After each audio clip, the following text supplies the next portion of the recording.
Bom, gente, então boa noite para todo mundo, né? Todos que estão aqui presentes, depois os que acompanham aí pelo YouTube.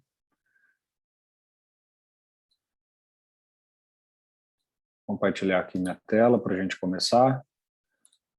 Vamos iniciar então a aula, né? Então, como sempre, recuperando aqui o nosso cronograma. Hoje é um dia importante porque a gente venceu, né, o conteúdo das imagens e metáforas organizacionais do Morgan. Foi um longo caminho, né? Foram quase 2 meses estudando esse conteúdo. E na aula passada, então, a gente deu conta, né, de modo que hoje a gente vai iniciar ainda dentro da unidade 2, né, portanto, sobre um mesmo assunto, mas a partir de uma outra referência, a gente vai iniciar a questão de abordagem ecológica, depois Fordismo, Taylorismo, Toyotismo, que são os paradigmas de produção, e ao final, né, já tem ali da unidade 2 a prova, tá, a atividade avaliativa. Então, se atentem aqui para esse último fluxo de datas da unidade 2, porque agora a coisa já vai começar a andar para o encerramento aqui na disciplina, né? Então, a gente vai ter essa aula hoje, quinta-feira, semana que vem não tem aula, né, porque é uma semana dedicada para que vocês participem da semana universitária e da semana acadêmica de administração. A gente retorna no dia 5 de outubro, 5 e 7, com os paradigmas de produção, entrega da sinopse crítica 4, dia 7, dia 12 é feriado e dia 14, né, ou seja, aproximadamente daqui 2 semanas e pouco, vocês fazem a atividade avaliativa da unidade 2 e a gente encerra esse conjunto de conteúdos, tá? Para aí sim iniciar a última unidade, unidade 3, que é a última unidade de conteúdo da disciplina, tá? Então, resumidamente, esse vai ser aí, já estamos do meio para o final da disciplina, né? Então, se atentem aí para a entrega de atividades, para as provas, para a sinopse e assim por diante, tá? Pessoal, então, como eu disse, hoje nós vamos iniciar um novo assunto, né? Aqui na unidade 2, na verdade, vamos continuar falando de análise organizacional, que é o processo de identificação, diagnóstico de problemas, de situações dentro do ambiente, dentro e fora do ambiente da empresa, né? As dimensões básicas de análise organizacional são estrutura, estratégia e ambiente, e até então a gente estava aqui na unidade 2 estudando as propostas do Morgan de análise organizacional, né? E hoje a gente vai continuar falando de análise organizacional, só que a gente vai mudar um pouco o foco, né? A gente vai tirar o foco dos modelos de negócio, das propostas gerenciais de negócio, das metáforas organizacionais do Morgan, que ensinaram para a gente como que a gente estrutura uma empresa, uma organização, como que a gente pensa estratégia, como que a gente pensa o ambiente interno e externo da organização a partir da ideia das metáforas, para a gente hoje focar, na verdade, em um objeto, que é o objeto, basicamente, que é o ciclo de vida das organizações, tá? Então, a gente vai falar hoje de ecologia organizacional, que vai fazer essa análise organizacional, né? Então, ou seja, vai fazer uma análise da vida, do surgimento, da morte, da falência de empresas, tá? Então, é um livro, um texto do Baum, né? De modo que hoje o nosso objetivo, então, aqui é apresentar a abordagem ecológica de análise da organização, tá? O que vocês precisam entender sobre ecologia organizacional, pessoal, né? Abordagem ecológica, esse aqui também, né? Eu falei na última aula, coincidentemente, logo depois, né, a gente também está abordando um assunto que recentemente foi questão de prova, né, em um concurso que a gente fez para professor aqui no Departamento de Administração. A gente pediu para os professores analisarem, descreverem, né, a abordagem ecológica de organização. O que vocês precisam entender sobre essa abordagem, pessoal? Então, assim, primeiro o nome, né? O que é uma abordagem, pessoal? Quando a gente fala abordagem, significa que é um conjunto de teorias, um conjunto de ideias sobre alguma coisa. Então, se a gente está falando de abordagem, nós não vamos especificamente estar falando de uma teoria X ou Y, tá? Nós vamos estar falando de um conjunto de teorias.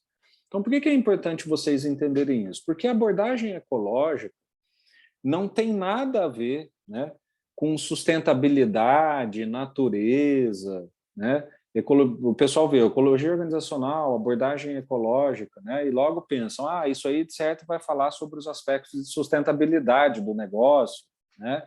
Ou de meio ambiente. E a primeira coisa que vocês precisam entender é que não tem nada a ver com isso, tá? Por quê? É como eu estava dizendo, é um conjunto de teorias, de entendimentos sobre o que é abordagem ecológica, um conjunto de teorias de entendimentos que vão falar como que o ambiente, interno ou externo, então lembra-se, a gente está falando de análise organizacional, como que o ambiente interno ou externo afeta o ciclo de vida da empresa. Isso é abordagem ecológica. Então, por exemplo, quando a gente está falando de, como eu já disse, né, análise SWOT, fraquezas, ameaças, oportunidades e assim por diante. O que a gente está fazendo? O que a gente está analisando? Como que o ambiente oferece oportunidades, fraquezas e como que isso vai impactar a produção, o desenvolvimento, o ciclo de vida da empresa. Isso é uma análise SWOT. Então, a abordagem ecológica é toda e qualquer abordagem administrativa que vai olhar para o ambiente, seja ele interno ou externo, e a partir desse olhar para o ambiente vai tentar explicar o ciclo de vida da empresa. Tá? Especificamente, a abordagem ecológica já mostra para nós quais fatores são esses, né? Então, por isso que eu, particularmente, tá, do ponto de vista mais particular, eu acho essa, se não a mais, uma das mais interessantes teorias que a gente vai ver aqui em toda a disciplina. Primeiro porque ela é uma teoria administrativa.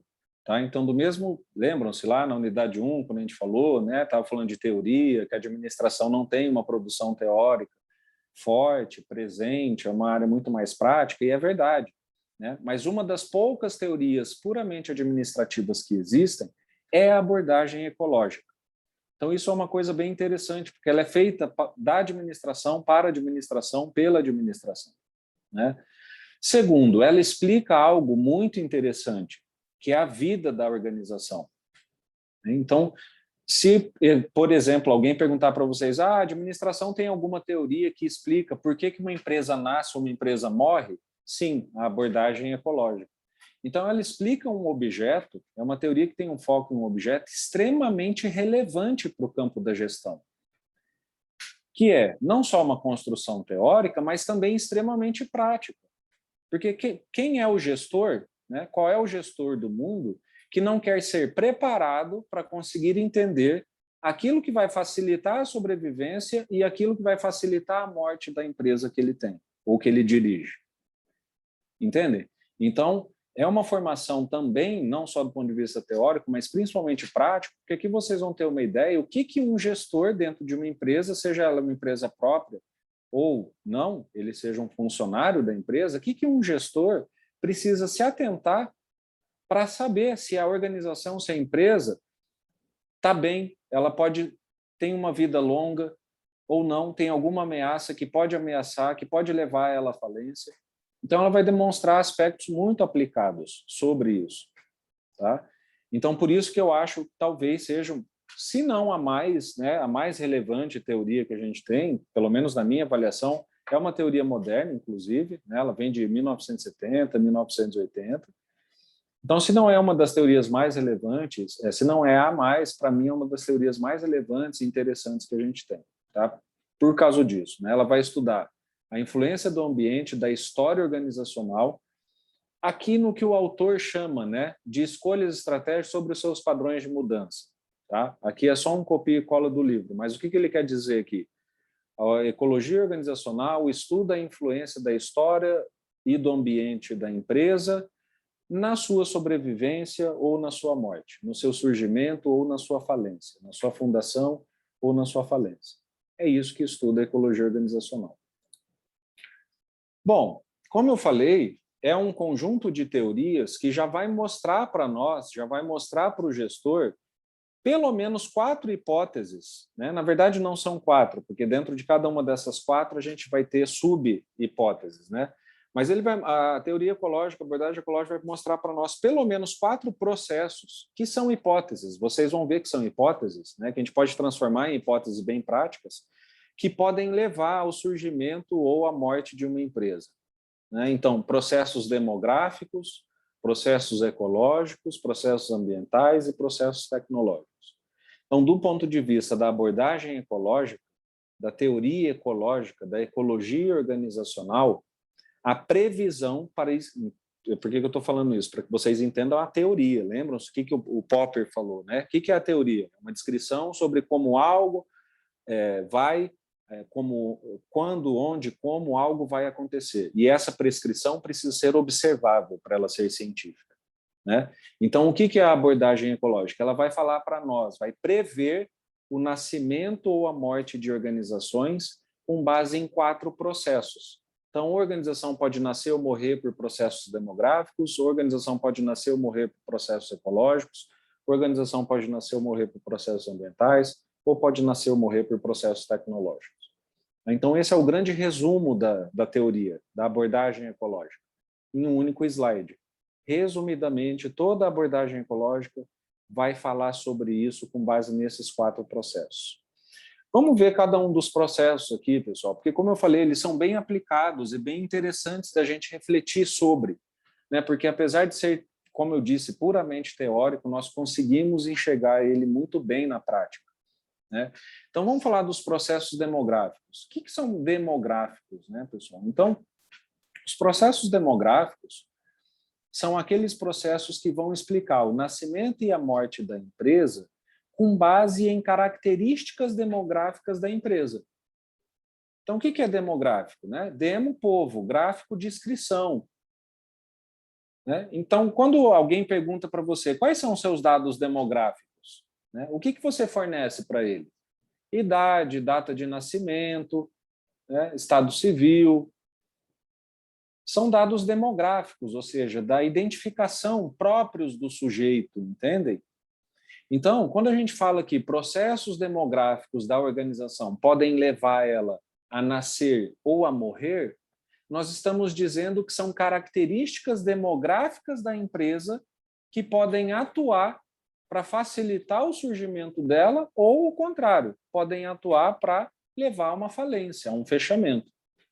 Então, quais são os 2 subprocessos demográficos? Então, como eu falei para vocês, cada um dos processos, né, ou das hipóteses, tem subhipóteses, né? Então, o que a teoria mostra para nós? Quais são as características demográficas da organização que podem levar ela a nascer ou ela a morrer, né? Então, primeiro, idade, né? Então, a idade da organização é um fator crucial para a gente conseguir avaliar se a gente pode nascer, se a gente pode criar uma empresa ali, ou se uma empresa existente está suscetível a uma falência no curto, médio ou longo prazo, né? Então, o que é a dependência da idade? Qual que é a hipótese que a teoria mostra para nós, né? Então, o que a teoria fala? Olha, no que diz respeito à idade, a hipótese de uma empresa nascer ou morrer se dá pela seguinte lógica: aquelas organizações que são mais jovens tendem mais a fracassar se comparado com aquelas organizações que são mais velhas. O que ela chama de suscetibilidade das novatas, né? Então, vejam, por isso que eu digo, estão vendo o que é uma teoria científica? Essa teoria está prevendo que organizações que são jovens tendem mais a fracassar do que aquelas organizações que são mais velhas. E a gente pode observar isso, e não só pode observar, como nós sabemos que isso é verdade. Se vocês pegarem, né, o estudo que o Senai, se não me falha, é o Senai, né, que solta, se não todo ano, de 3 em 3 anos, de 2 em 2 anos, sobre falência e abertura de empresas no Brasil, vocês vão ver que mais de 80% das empresas no Brasil fecham antes de 2 anos. Né? Ou seja, antes de completar 2 anos de existência, elas fecham. Claro, a gente não pode só dizer que elas fecharam porque elas tinham 2 anos. É óbvio que há uma quantidade de fatores, né, intervenientes, que a gente chama, que vão contribuir também para ela fechar. Mas o que chama a nossa atenção? É que justamente ao longo desses 2 anos, né, desculpa, é o Sebrae, tá? Não é o Senai, não, é o Sebrae, é isso mesmo, tá, Conrado? Então, não são não é só a idade, há uma porção de outros fatores que contribuem, mas o que isso comprova para nós? Que pelo menos a gente pode dizer que nos primeiros 2 anos é a fase mais crítica. É aquela fase que o gestor tem que ficar atento, que a empresa tem que ficar atento. Por quê? Porque as coisas ficam mais difíceis. E faz todo sentido, né, pessoal? Porque pensam, uma empresa que é jovem, ela já tem reputação no mercado? Ela já nasceu e construiu uma boa reputação? Não. Ela já tem um share de mercado grande, ou seja, as pessoas já conhecem e consomem bastante o produto dela? Geralmente, não. Uma empresa que é jovem, ela tem acesso fácil a crédito, né? Ou seja, ela foi fundada esse mês, ela já consegue ali no BNDES 2 milhões para investimento. Não. Uma empresa que é jovem, ela já tem muitos ativos, ou seja, ela já é uma empresa que tem uma estrutura física grande, valiosa, que, por exemplo, caso ela venha ter algum problema, ela pode vender parte da estrutura para recuperar um tipo de prejuízo ou não? Não. Então, entendem? A empresa que é jovem, ela é de fato muito mais vulnerável, na verdade. Porque ela ainda não tem uma estrutura desenvolvida, porque ela não tem um produto desenvolvido, porque ela não tem um mercado desenvolvido, porque ela não tem uma marca ainda desenvolvida, porque ela não tem uma reputação e uma imagem ainda desenvolvida. Então, toda e qualquer marola, toda e qualquer variação dentro daquele mercado é problema para essa empresa, né? Justamente por ela ser jovem. Então, essa é a parte da teoria que mostra ali para o gestor, mostra para a gente que sim, a idade pode ser um fator que contribui e é um período crítico para a sobrevivência das empresas, né? Outra coisa que a teoria fala sobre demografia, então qual outra característica da organização além da idade que também pode levar ela a nascer ou a morrer, né? O tamanho dela. Vejam, a idade pode ter a ver com o tamanho, né? Mas o tamanho também é uma variável muito importante. A primeira coisa que a gente precisa entender é o que é tamanho, né? A gente tem pelo menos 2 grandes medidas de tamanho, né? A gente pode entender tamanho como número de pessoas que trabalham, número de funcionários que trabalham na organização. A gente pode entender tamanho como o lucro da empresa, né? Lucro líquido, lucro bruto, lucro depois de abatidos os impostos. Então, várias medidas de lucro, mas uma medida de lucro também é uma medida de tamanho. A gente tem pelo menos essas 2. A gente pode ter também uma medida de tamanho que é relativa ao valor da organização.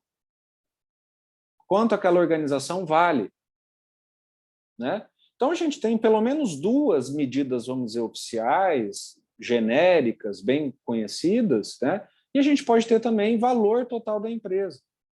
Então, a primeira coisa que a gente tem que entender é o que é tamanho. No Brasil, geralmente nós adotamos justamente a medida do Sebrae, que é número de funcionários. Tá? Então, no Brasil, a medida oficial que nós temos, medida que o governo usa para dar incentivo, para fazer políticas públicas, que as empresas privadas usam para solicitar as coisas, é o número de funcionários. Mas nós temos pelo menos 2 medidas, ou 3, ou 4, ou 5 de tamanho. Então, a primeira coisa que a gente precisa resolver é isso, né? O que é tamanho? Se tamanho é número de funcionários, né? O que a gente entende? Qual é a previsão da teoria?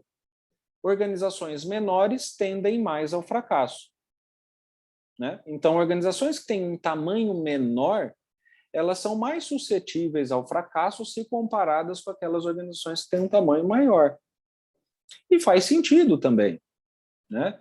Por quê? Você veja, se a gente adota como tamanho número de pessoas, aquela organização que tem 5 pessoas consegue se adaptar mais rápido ou mais devagar do que aquela organização que tem 100 pessoas. Claro que tem muita coisa envolvida aí, né? Você pode falar, mas não adianta nada a gente ter 100 pessoas com uma organização muito burocrática do ponto de vista de estrutura, né? A gente pode ter 100 pessoas, mas a estrutura é muito engessada, a organização é burocratizada, então ela se adapta mais devagar, mesmo tendo mais pessoas, é verdade. Então, por isso que a comparação é, imaginem 2 empresas idênticas, a mesma estrutura, mesmo negócio, né? Ambas funcionam, por exemplo, como cérebro, e assim por diante. 2 empresas idênticas. Se uma tem 5 funcionários e outra tem 100 funcionários, sejam elas máquina, né? enfim, idênticas. Qual tende a se adaptar mais rápido? Em geral, a de 100. Né? Por quê? Porque ela vai ter muito mais mão de obra para, dentro da mesma estrutura, movimentar a empresa. Né? Ela tem muito mais capacidade de trabalho. Então, aparentemente, realmente, nesse caso, né, tamanho interessa. Uma empresa que é maior, por exemplo, ela pode, por exemplo, se ela tiver uma dificuldade financeira, demitir 10 funcionários para cortar o custo. Né? Já uma organização que tem 5 funcionários, se ela demite 10, ela fica com menos 5. Né? Então, vejam, ela tem uma estrutura de pessoas, um capital de pessoas menor, portanto, menos disponível para corte. Né? Então, é outra situação prática onde o tamanho também, de fato, vai expor a organização a um processo de falência mais provável, não obrigatório, mas mais provável. Né? Alguém queria falar alguma coisa?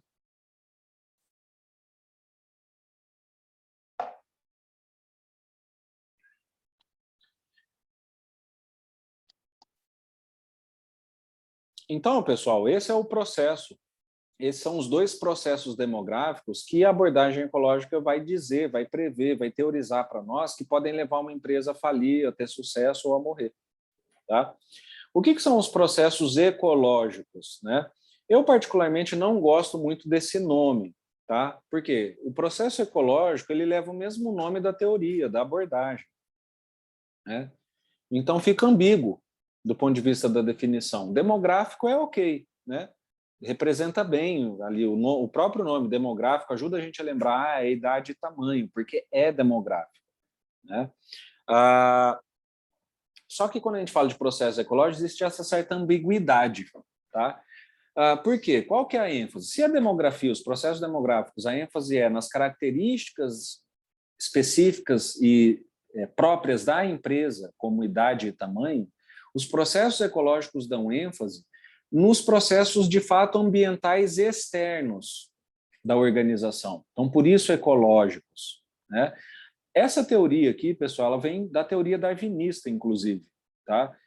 Entre outras coisas, como eu falei, né? Só porque eu não copio e colo o capítulo, eu faço uma análise do que é principal, mas se vocês forem ver, é uma teoria que fala, por exemplo, de espécie de empresa, né?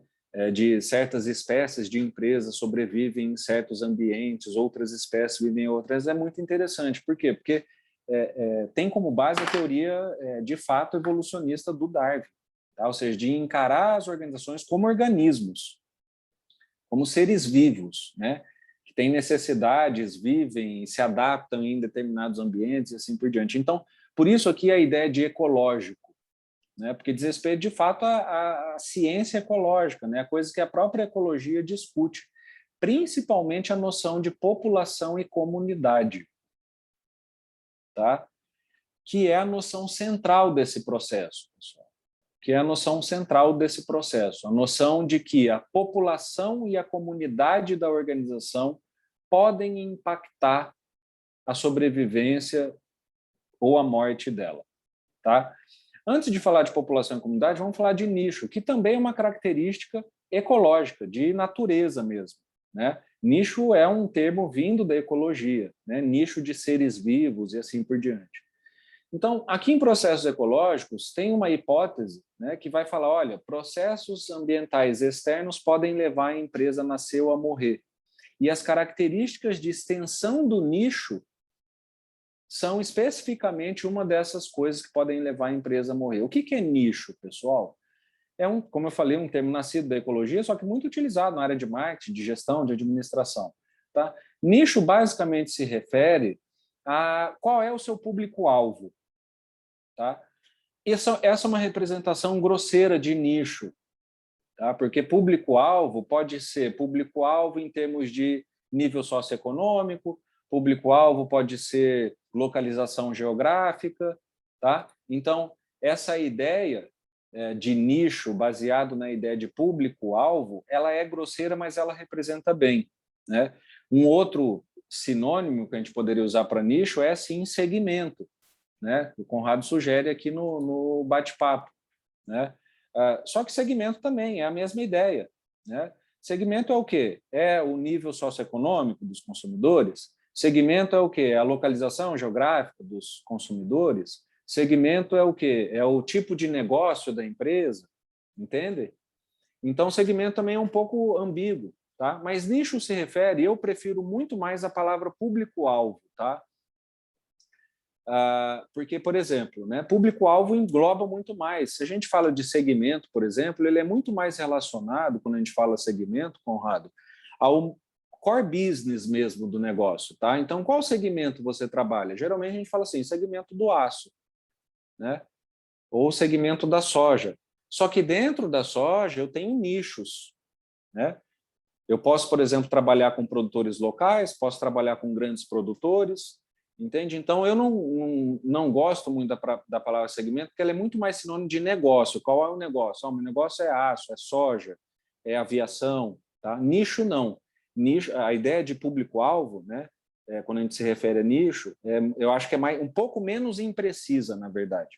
Tá? Então, nicho eu prefiro muito mais falar assim, qual é o seu público-alvo? Porque ele engloba, né? Meu público-alvo engloba a ideia do aço, que é a ideia de segmento. Mas dentro de público-alvo eu tenho tipos de consumidores, né? Por nível socioeconômico, por região geográfica, por preferência de produto e assim por diante. Então, eu prefiro pensar nicho muito mais como público-alvo. Tá? E qual que é a previsão da teoria no que diz respeito a isso? Né? A teoria diz para nós, aquelas empresas que têm um nicho menor, ou seja, elas atuam em um nicho mais reduzido, portanto, elas são especialistas, tendem a uma menor taxa de fracasso que aquelas empresas que têm um nicho maior. Ou seja, são empresas generalistas, ou seja, empresas que atendem um público-alvo mais amplo. Entendem? Então, aquelas empresas que atendem um público-alvo menor, têm um nicho menor, mais segmentado, tendem a uma menor taxa de fracasso do que aquelas empresas que têm um nicho, né, um público-alvo maior. E aqui a gente já vê que é uma previsão que nem sempre é verdade, como a da idade e do tamanho, né, pessoal? Isso aqui é mais meio a meio. Por quê? Na verdade, a gente tem vantagens e desvantagens em ter um nicho maior ou menor, né?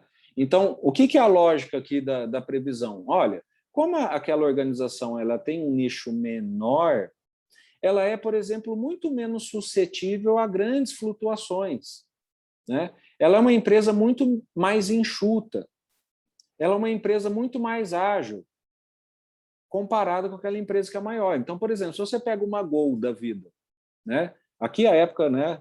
O slide é tão antigo que a Varig ainda existia, né? Mas vamos substituir Varig por Gol, tá? Peguem a Gol, que é uma empresa de nicho amplo, generalista no ramo da aviação comercial, né? E compara ela com uma empresa de táxi aéreo, né? Então, por exemplo, quando existe uma pequena variação no dólar ou e, consequentemente, no preço do combustível, né? Quem tem mais custo com combustível? A Gol ou a táxi aéreo? A Gol. Por quê? Porque ela consome muito mais combustível, justamente por ela ser maior, por ela ter um nicho maior. Ela tem mais aeronaves, as aeronaves são muito maiores, então, para ela, variou 1 centavo no combustível, por exemplo, vindo do dólar, por exemplo, um custo naquele dia de mais 27 milhões. Numa empresa menor, que tem um nicho menor, variou 1 centavo o combustível, né? É uma variação que ela vai ter de R$ 1.000, de R$ 500, de R$ 2.000, de R$ 5.000. Por quê? Justamente porque ela tem um nicho menor. Então, esse seria o lado bom, vamos dizer, né? Seria o lado bom. Por exemplo, da organização ter um nicho mais especializado. Mas vejam, é como eu disse, nem sempre, não é uma previsão tão precisa como idade e tamanho. Por quê? Porque, por outro lado, a organização que também é especialista, vejam, se ela é especialista, ela depende de um nicho menor. Então, ela significa que ela depende de um perfil de pessoas, de cliente, muito mais restrito. Imaginem vocês que vem uma crise e afeta só esse nicho, né? Então, por exemplo, peguem a empresa de táxi aéreo, que atende só pessoas classe A mais, A mais. De repente, vamos ser pedagógico, né? Claro que a gente sabe que isso não vai acontecer, mas de repente a classe A mais no Brasil todo mundo quebra.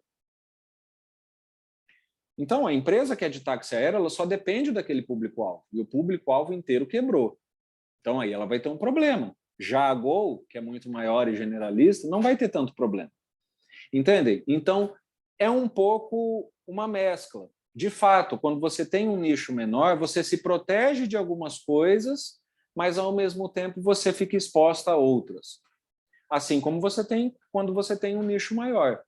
Você se protege da falência de um único segmento, mas você vai ficar muito mais exposto a pequenas variações. Por quê? Porque você atende muita coisa, você tem um consumo muito grande, a empresa é muito pesada, é muito grande. Tá? Vamos ver aqui um comentário, né? O Conrado diz aqui, ontem eu vi o dono da Chili Beans no Flow da podcast falando exatamente isso aí, sobre o nicho. Aliás, muito boa entrevista para quem tem interesse em empreendedorismo. Legal, pode até compartilhar o link, né, no chat para quem quiser ver. Outro processo ecológico que a teoria diz é que não só o nicho, mas a sua população ou a sua comunidade podem te afetar. Então aqui, pessoal, são dois, como eu disse, conceitos que vêm lá da ecologia que vocês precisam entender. O que é população e o que é comunidade, né? Então, o que é população, pessoal? População é um conjunto de empresas que atuam em ramos diferentes, tá? Atuam em ramos... na verdade, sim. População é o seguinte, pessoal, é um conjunto de empresas que atuam no mesmo ramo, tá? Eu estava confundindo aqui, população e comunidade, né? Então, o que é população? População são empresas que atuam em o mesmo ramo. Tá? Então, por exemplo, população de empresas do leite. Então, são todas empresas da mesma população. É igual eu falei, estão vendo a ideia ecológica, darwinista aqui? Né? Então, é como se há ali um conjunto de empresas que atuam em um mesmo negócio, por exemplo, leite. E é verdade. Por exemplo, se vocês pegam Minas Gerais, por exemplo, né? Tem uma região toda de Minas Gerais, pessoal, que é propício para a criação para ter fazendas que criam gado com leite. Entendem? Então, naquela região de Minas Gerais, há uma população de fazendas que atuam no mesmo negócio, que é a produção de leite. Então, população é conjunto de organizações que atuam em um mesmo ramo. E o que a teoria diz para nós? Quando essa população é muito densa, geralmente esse ambiente vai favorecer o seu fracasso. E é verdade. Né? Por quê? Porque como a gente está falando de empresas que atuam em um mesmo ramo, o que a gente diz, ou o que a gente percebe quando a gente tem uma população muito densa? Qual que é a consequência? Concorrência. Essa é a palavra-chave, a palavra de gestão por detrás da palavra população. Né?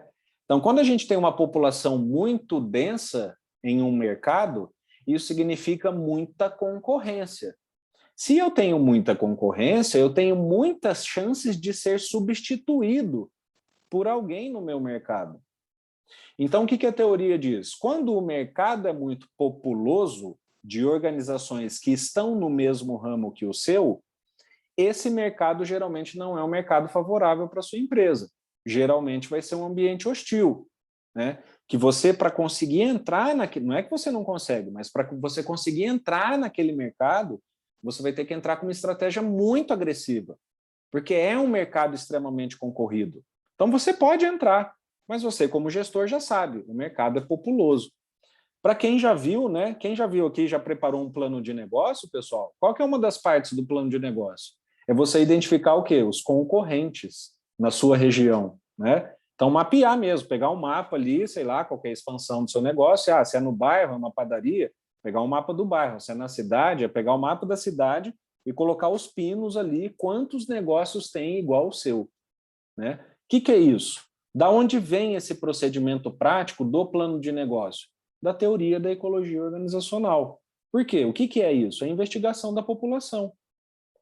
Você quer, no plano de negócio, entender o tamanho, a localização geográfica da população da sua empresa, né? Ou seja, dos seus concorrentes. Então, a teoria vai dizer, se você identificar muito, meu amigo, como gestor, se ligue, que é um ambiente hostil. Tá? E o que é comunidade, pessoal? Comunidade é um conjunto de populações. Então, vejam, população não é um conjunto de empresas que estão no mesmo ramo. O que é comunidade? são várias populações de empresas que atuam em ramos distintos. Aqui a gente vai ter a noção do quê, pessoal? Se população a noção é concorrência, comunidade, a noção de gestão é cadeia produtiva. Aproveitando até aqui, né, vou pegar aqui um exemplo de cadeia produtiva, como eu falei, eu gosto dessas aulas.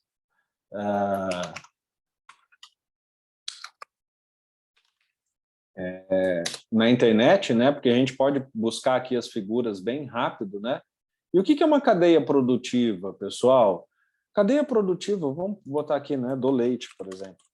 Cadeia produtiva do leite, né? Cadeia produtiva do leite, por exemplo, ou cadeia produtiva de toda e qualquer coisa,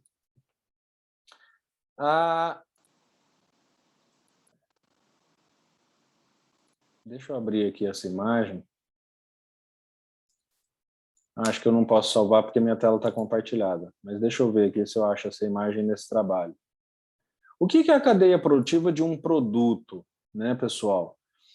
A cadeia produtiva de um produto, deixa eu ver o chat aqui, bom por causa da interdependência entre elas, exato, né? Então, o que é a cadeia produtiva?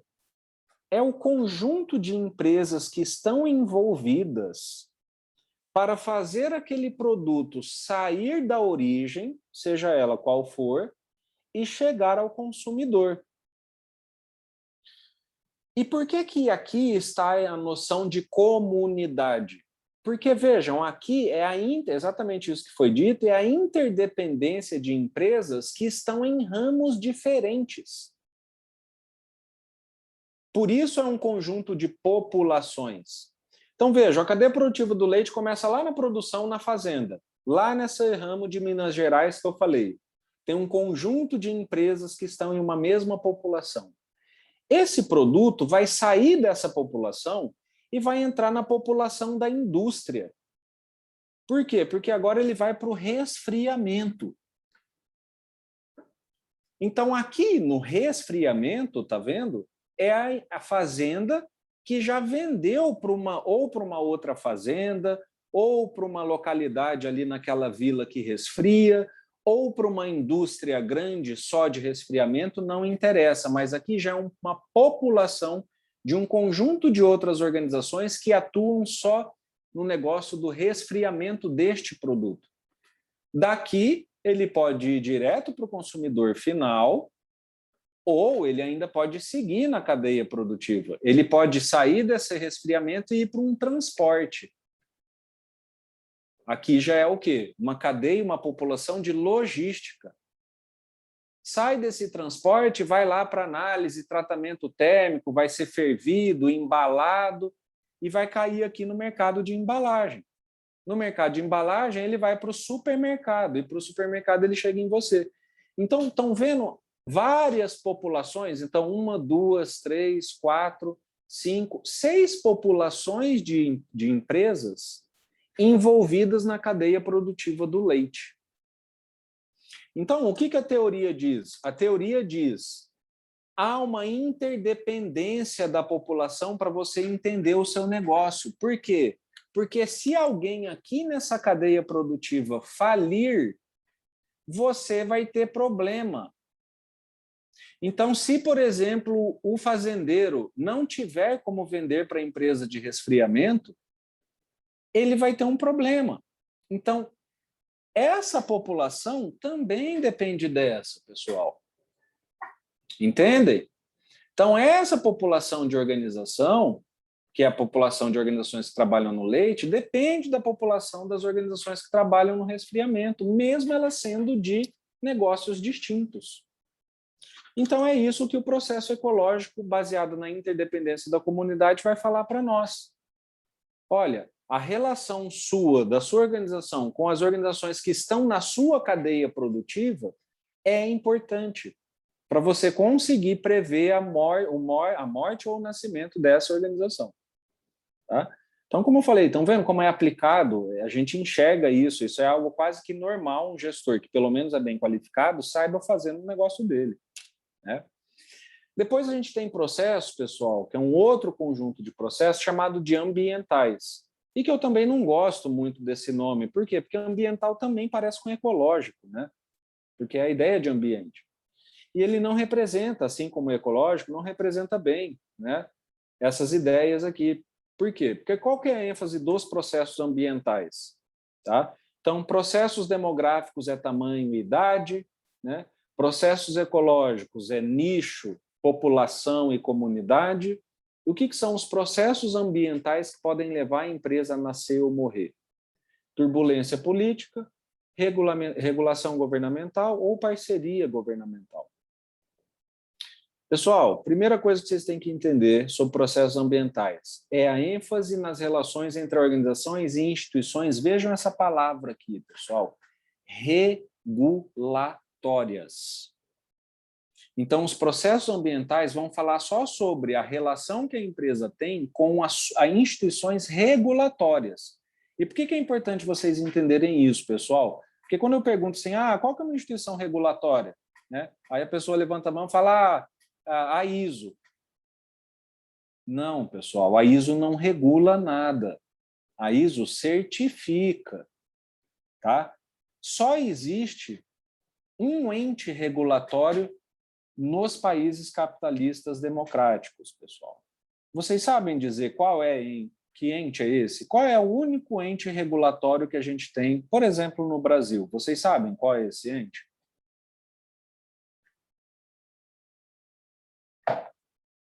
É a Anvisa? Não. Não é a Anvisa, tá? É a Anvisa, mas não é a Anvisa. Então, a gente só tem regulação para a saúde, né? Porque a Anvisa é saúde e vigilância sanitária. Né? No Brasil, a gente só tem a vigilância sanitária regulada. A gente não tem, por exemplo, um mercado regulado. Pessoal, o único agente regulador chama-se Estado. O único. É o único que regula. Então, claro, por isso que eu falei, é a Anvisa, mas não é a Anvisa. Quem é o chefe da Anvisa? O Estado, que é uma agência do Estado. É uma agência reguladora do Estado. Como a Anvisa tem a Ancine, que é a agência reguladora do cinema, né? A ANTAC, que é a agência reguladora de transportes aquáticos, né? A ANEEL, que é a agência reguladora de energia, né? Tem aquela do voo, né? Inclusive já fiz trabalho lá, esqueci o nome agora, que regula a aviação comercial. O que é isso? É o Estado, pessoal. Então, por que eu estou falando isso? Processos ambientais é fácil de entender, por quê? O que são os processos ambientais? É a ênfase na relação que a empresa tem com o Estado. Só isso. Então, aqui, a gente vai ver a teoria prescrevendo a abordagem, prescrevendo para a gente como que as relações entre a organização e o Estado podem levar ela a nascer ou a morrer. Então, a gente tem turbulência política, né? Que é o quê? Conflitos políticos aumentam a chance de fracasso. Né? Alguém consegue enxergar mais o Brasil do que é possível nessa prescrição aqui? Né? Quantas empresas faliram no Brasil desde, peguem aí, 2013? Né? Foi o último impeachment que a gente vem vivendo essa turbulência política absurda. Né? Por quê? Porque a turbulência política aumenta a chance de fracasso. Então, por que vocês veem aí muitos mercados falando, né? É importante o Brasil dar confiança, muitos mercados não, muitos analistas falando, né? É importante o Brasil dar confiança para o mercado. Por quê? Porque um ambiente estável atrai investimento. Quando você vê isso no jornal, pessoal, essa pessoa, sem saber, está dando essa notícia baseada na teoria ecológica. Entende? Essa noção de que o mercado precisa de um ambiente político tranquilo é uma noção que sai da abordagem ecológica. Estão vendo o que é a teoria impactando a prática? O que é o problema? Como eu já falei para vocês, ninguém conhece isso aqui. Ninguém se interessa em estudar. Só replica, só faz. A pessoa está ali fazendo, mas ela nem sabe que isso tem uma base na teoria ecológica. Né? Por exemplo, essa demanda. Nós precisamos ter um ambiente político tranquilo para atrair investimentos.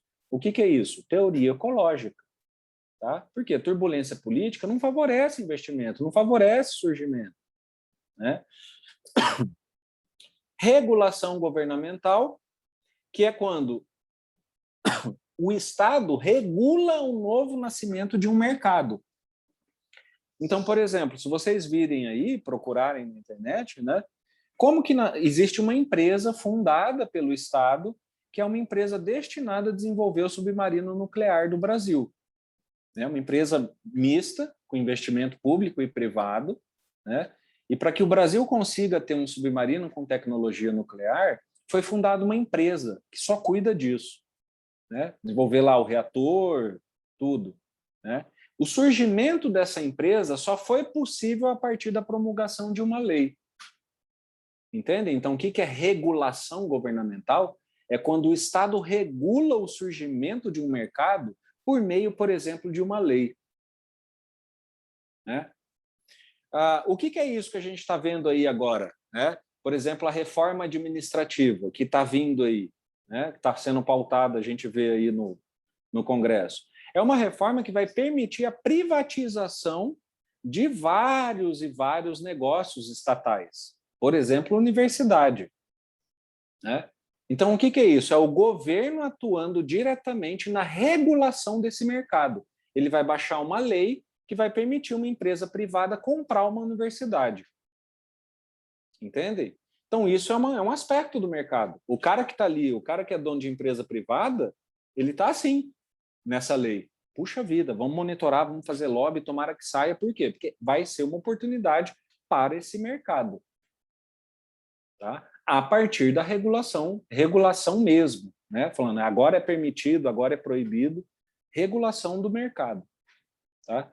E a gente tem também dos processos ambientais parcerias institucionais, que não é turbulência, não é regulação, mas são parcerias formais que as empresas podem desenvolver com o Estado como modo de desenvolver o seu negócio. Né?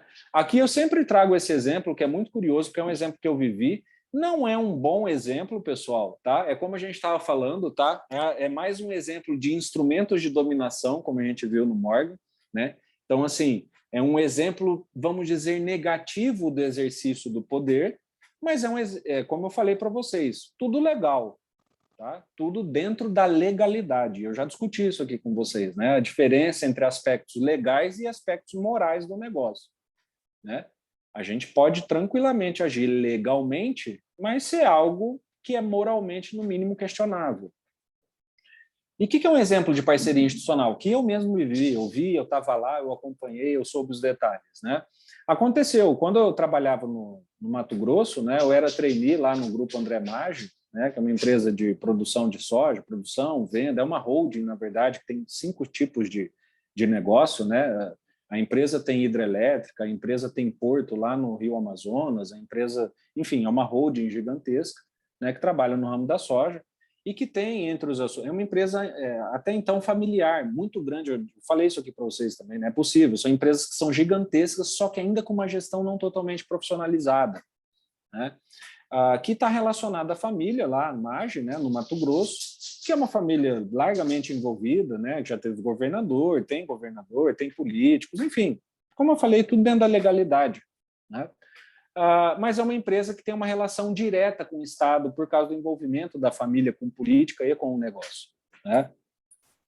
E qual foi um exemplo de parceria institucional relacionada, né, a esse exercício de poder que ajudou a desenvolver o negócio, né? Foi uma certificação ambiental que a Maggi recebeu. Eu estava lá, isso era, acho que 2005, 2006, mais ou menos, né? E a empresa que trabalha com soja, tal, vocês sabem, né? É a empresa que tem que abrir espaço no ambiente para plantar, né? E, naturalmente, são empresas que são questionadas por questões ambientais, né? E aí, aquela época, o pânico, né? Para quem conhece, né? O pânico aí com toda aquela sua sutileza, né? Foi lá, fez uma reportagem falando que a empresa desmatava, era um dos maiores desmatadores da Amazônia, e foi lá dar uma motosserra de ouro, né, para o dono da empresa. Aí tudo, podem ver aí, motosserra de ouro, se vocês puxarem no YouTube, nem sei se deve ter, 2007, né, antigo, mas deve ter.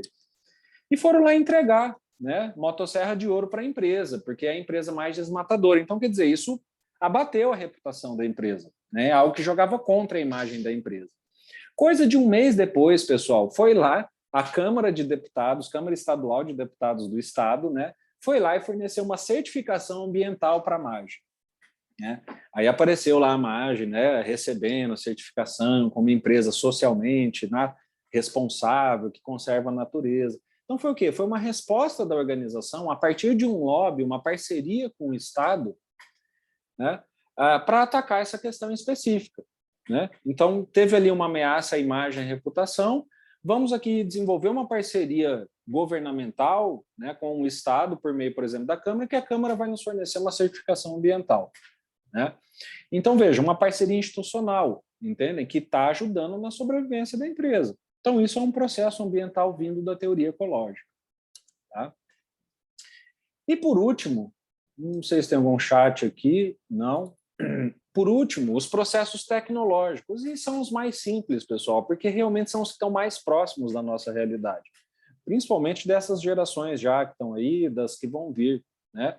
E eu gosto dessa nomenclatura porque é um processo bem representativo da realidade, que é quando a teoria vai explicar para nós como que uma empresa pode nascer ou morrer a partir de processos relacionados à tecnologia, né? E, como eu falei, é um assunto muito próximo de nós, né? Que não faltam exemplos que vão mostrar para nós realmente como uma tecnologia pode ajudar ou não, se ela não for adotada ou se ela for uma tecnologia ruim, né, na sobrevivência ou na falência da empresa, né? Então, a gente tem vários exemplos, né? O que eu sempre gosto de citar é sempre da Blockbuster, né? Eu sei que não é uma empresa que vocês viveram na época dela, né? Mas foi uma empresa muito gigantesca, né? E que, de fato, faliu porque não decidiu não adotar a tecnologia que estava surgindo. E foi superada dentro do mercado, né? Por outro lado, a gente tem uma porção de exemplos positivos também, né? Peguem aí todas as tecnologias que o Google vem desenvolvendo, pessoal, né? Vejam como o Google é uma empresa que impressionante, como não para de crescer, são soluções e mais soluções que essa empresa coloca no mercado, tecnológicas, né, no campo da tecnologia, né, é e-mail, é nuvem, é agora Meet, né, é tudo. O Google é uma empresa que no campo da tecnologia está o tempo inteiro inovando, adaptando, inventando, né, e usa a questão da tecnologia como o principal vetor mesmo de negócio, né? Então, vejam como processos tecnológicos podem ir desde um impacto pouco, médio, alto, como não, é o nosso negócio, né? Então, isso é o que a abordagem ecológica chama de processos tecnológicos. Então, são processos relacionados à invenção, adoção, inovação de tecnologias que vão estar impactando ali, né, o surgimento, o nascimento, a morte de uma empresa. Né? O Hans fala, a Nokia, ao não adotar algumas tecnologias, deixou de ser uma referência para ser quase esquecida. Exato, né? Eu nem lembrava que a Nokia existia, né? E a Nokia, na época que surgiu o celular, que muitos de vocês nem eram nascidos, né?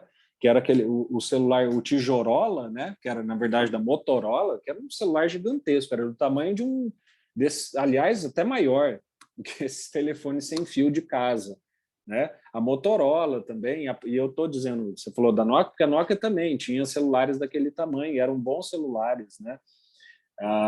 Então, eram ótimos celulares, aqueles maiores, né? Tijolão.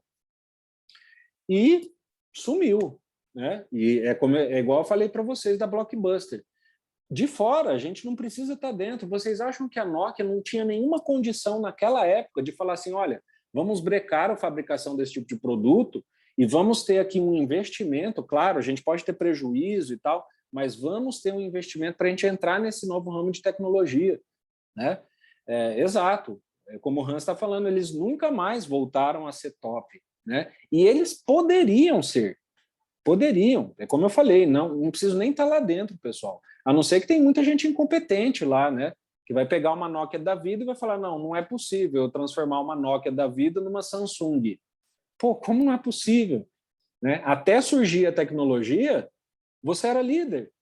Se você é líder, meu amigo, você tem bala na agulha, né? Você precisa enxergar o mercado e falar, como eu disse, vamos parar de investir nesse tipo de tecnologia ou reduzir e tal, e ter um tipo de prejuízo, que na verdade não é prejuízo, é investimento, né? Para entrar nesse novo mercado, desenvolver novos produtos, novos telefones, touchscreen, com internet, que é o que a gente vê hoje. Não fez isso, né?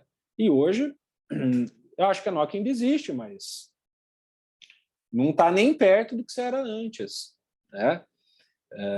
Exato, era superior, como eu falei, era líder, né? Era líder. Então tinha condição, faltou visão de negócio, né? Não adianta dizer, ou aconteceu alguma coisa errada, sei lá, roubaram, alguma zica, né? Algo que a gente não saiba. Mas vamos dizer assim, numa visão ingênua da coisa, a gente parte do princípio de que óbvio que poderia, óbvio que tinha todas as condições para Blockbuster, Nokia e várias outras aí que literalmente foram apagadas, né?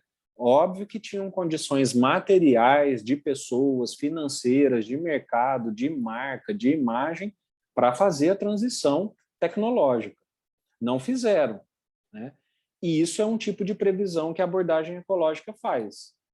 Tecnologia, meu amigo, então o que ela está falando? Gestor, além de tamanho, idade, comunidade, população, nicho, relações, parcerias institucionais, regulação governamental, tecnologia é um aspecto que você vai ter que olhar no seu negócio. Até para falar assim, olha, poxa, não, tecnologia aqui não impacta nada. Como não impacta nada? Por exemplo, uma loja de fazer artesanato, né? Nada a gente não pode dizer, porque, claro, até o celular da pessoa ali que faz o artesanato, ela precisa ter um WhatsApp. Mas sim, em uma loja de artesanato, a tecnologia ela é muito pouco ou quase nada. Então, nem que seja né, necessária para o desenvolvimento de uma loja de artesanato. Então, nem que seja para chegar a essa conclusão, olha, tecnologia aqui é um campo, para mim, secundário, eu preciso me atentar, mas muito pouco. É necessário olhar para isso.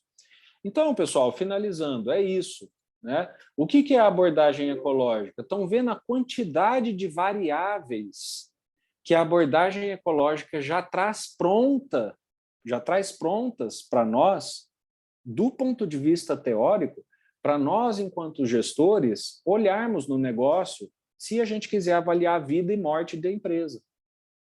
Então, gestor, se você quer entender como que a empresa pode se manter, sobreviver, ter sucesso no mercado, ou como que essa empresa pode ser ameaçada do ponto de vista da sua existência, olhe essas variáveis aqui. Já é um excelente começo. Olhe para a sua idade, olhe para o seu tamanho, olhe para o seu nicho, olhe para a sua comunidade, para a sua população, olhe para conflitos políticos, olhe para parcerias institucionais, olhe para processos tecnológicos. Só isso já tem quase 10 variáveis para entender como que a empresa pode nascer ou morrer. E como eu falei, vocês viram como todas são muito práticas. São pura e simplesmente teóricas, só que a gente vê a aplicação imediata. Tá? Então, pessoal, isso é ecologia organizacional, né? Como, deixa eu ver aqui, o Conrado diz aqui, professor, voltando ao assunto de cadeia produtiva, você diria que hoje tem uma certa tendência de diminuição dessa cadeia produtiva, com o incentivo da produção local para a economia circular, por exemplo? Certamente, Conrado, sem dúvida, com certeza. Essa, por exemplo, é uma visão, né? E não só por meio de economia circular ou economia local, mas também por meio de tecnologia, né? Então, por exemplo, se você pega ali a cadeia do leite, né? Estão sendo desenvolvidos freezers que conseguem resfriar mais o leite, do modo que o leite pode sair da empresa e da fazenda, né? E ir direto lá para a indústria que vai esquentar e embalar ele, né? Então, não sei se está aqui aberto ainda. Então, aqui, ó, peguem aqui. Então, hoje eu sei, porque, né, meu pai trabalha no ramo de leite e tal, cria gado de leite, registra, também tem colegas e tal. Então, hoje tem tecnologias que estão permitindo o produtor, isso é um investimento, é uma tecnologia de ponta, o cara tirar todo o leite na fazenda dele, resfriar. Então, tipo assim, o leite pode ficar... Porque o que é o problema do leite, pessoal? Um dos, né? É um produto que estraga fácil. Então, por exemplo, geralmente, quando produz na fazenda, tem que ir no mesmo dia, na mesma hora lá, aquelas vilinhas que recebem em volta, é tudo no mesmo dia, na mesma hora, por quê? Porque é sem refrigeração, é um carinha na carroça que vai com um balde de leite atrás, né? Então, a parte de resfriamento é muito importante. Se o fazendeiro tem, por outro lado, condição de produzir todo aquele leite, estocar ele por 3 dias, então, portanto, ganhar escala e vender direto para esse cara aqui, ó, esse cara aqui vai pagar muito mais e vai comprar muito mais do que esse cara aqui. Oh, desculpa, achei que eu estava projetando para vocês, né? Mas deixa eu projetar aqui. Esse cara aqui, então estava falando, né? Se você desenvolve um jeito de refrigerar mais o leite, né? Você não precisa produzir logo e já vir vender, você consegue acumular ali 3 dias, ganhar escala na fazenda tal, e vender direto para esse cara, que é a indústria lá de embalagem, tratamento tal. Esse cara aqui vai pagar muito mais pelo seu leite e vai comprar uma escala muito maior comparado com esse cara aqui. Então, o que é muito mais rentável? A gente vem para cá. Para que a gente precisa? Como que a gente faz isso? Tendo tecnologia. Então, a cadeia produtiva, eu estou falando tudo isso, Conrado, porque a cadeia produtiva não está sendo reduzida só, por exemplo, por economias, né? O que é economia ali circular? É uma economia muito menor, praticamente fechada em si mesma, né? Uma produção regional que não precisa ter uma cadeia grande, sabe? Porque já é um propósito de não sair dali, então isso diminui a cadeia, sim. Mas outro jeito de diminuir a cadeia é, por exemplo, tecnológico. Se esse cara aqui comprar esse freezer, acabou esses dois aqui, ó. Né? Então, vejam, e a gente precisa ver o outro lado. Esse cara aqui, então, do transporte, precisa ficar esperto. Entendem? Não é só olhar pelo lado bom, então só do lado fazendeiro, eu vou comprar aqui o meu freezer para eu vender mais. Veja, é verdade, você vai fazer isso. E esse cara aqui, e se você for dono de uma empresa logística? O que você vai fazer? Então, você precisa se ligar. Entende? Então, a gente tem como diminuir cadeia também por meio de tecnologia. Tá? Mas é isso mesmo. E lembrando, tudo isso aqui que a gente está falando chama-se teoria ecológica. Tá? Mais alguma coisa, pessoal? Alguma dúvida?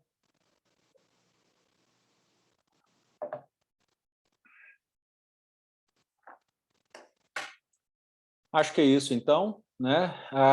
Bom, ficamos por aqui, né? Como eu falei, então a gente encerrou a abordagem ecológica. Se liguem, porque semana que vem não tem aula. Participem da semana, tá? Eu sempre faço recomendação para todos participarem. É muito importante vocês participarem, porque é uma semana que vocês têm livre para isso, né? Então participem da semana, né? E aí a gente se encontra então daqui 2 semanas, tá? Para retomar o conteúdo, começando aí falando da análise organizacional voltada para os paradigmas de produção, tá bom? É isso mesmo, Conrado, né? A economia circular também é um processo tecnológico. Tá bom, pessoal? Então, boa noite a todos, tá? Bom fim de semana, boa semana, aproveita aí, boa semana universitária, administração, tá? E a gente se encontra daqui 2 semanas. Valeu, professor. Boa noite. Tchau, tchau, professor. Tchau, gente.